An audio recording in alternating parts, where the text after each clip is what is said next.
Assalamualaikum warahmatullahi wabarakatuh. Shalom, Om Swastiastu, Namo Buddhaya, salam kebajikan dan salam sejahtera untuk kita semua. Sebelumnya, perkenalkan nama saya Rinaldi dengan nomor induk mahasiswa 2018 10 40 56. Dan pada hari ini saya ingin membuat video untuk memenuhi ujian tengah semester mata kuliah akuntansi syariah. Nah, pada topik kali ini saya akan membahas mengenai tentang murabaha. Apa sih itu murabaha? Jadi murabaha adalah perjanjian jual beli antara bank dengan nasabah.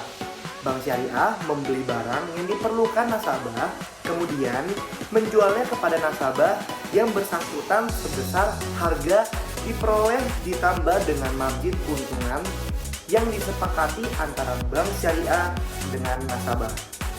Adapun syarat dan ketentuan murabaha. Jadi akad murabaha ini memiliki syarat dan ketentuan yang harus dipenuhi, yaitu yang pertama, keinginan bertransaksi dilakukan dengan kemauan sendiri. Yang kedua, bank dan nasabah harus melakukan akad murabaha yang bebas riba. Yang ketiga, bank harus menyampaikan semua hal yang berkaitan dengan pembelian. Contohnya, apabila pembelian dilakukan secara hutang. Dan yang keempat, bank kemudian menjual barang tersebut kepada nasabah dengan harga jual senilai harga beli plus keuntungannya.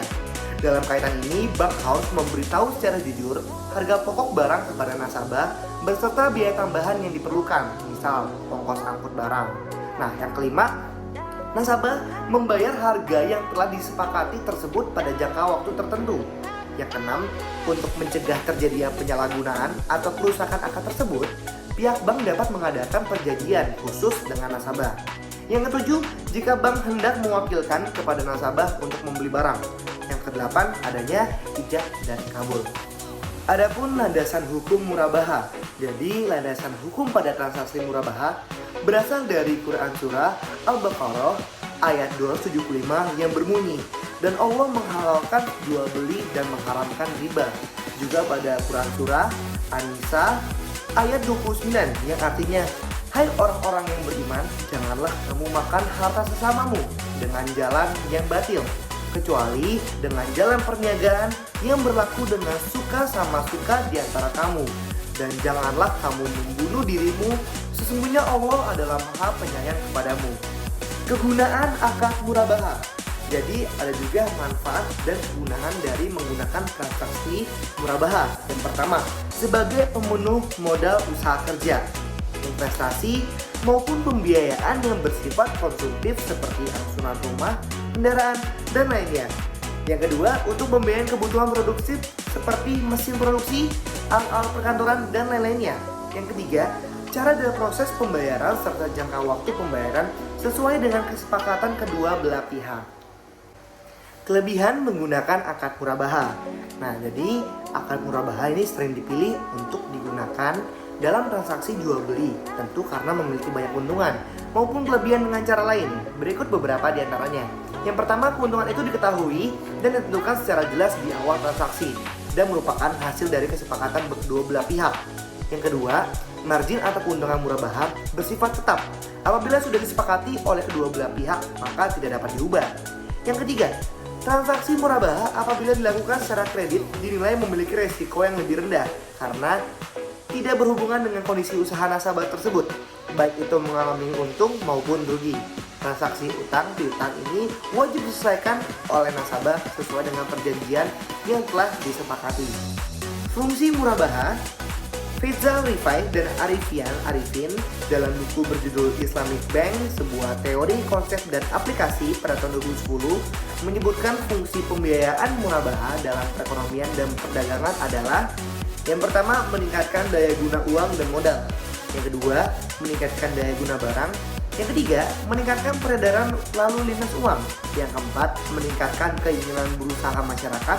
Yang kelima, meningkatkan pendapatan nasional. Yang keenam, alat hubung ekonomi internasional.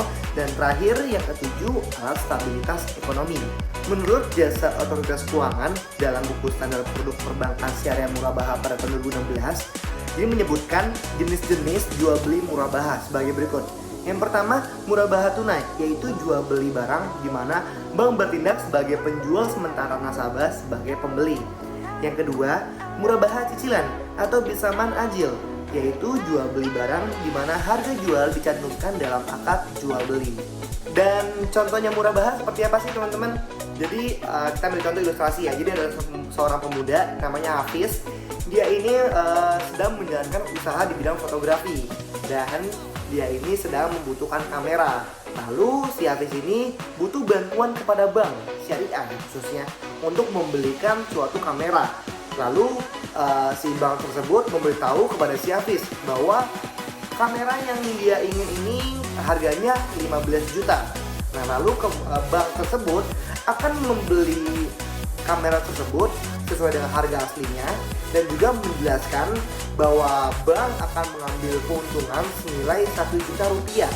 Nah, lalu jika memang sekiranya Hafiz menyetujui, maka akan terjadinya akad murabahah atau bisa dilakukan dalam ijab kabul atau serah terima.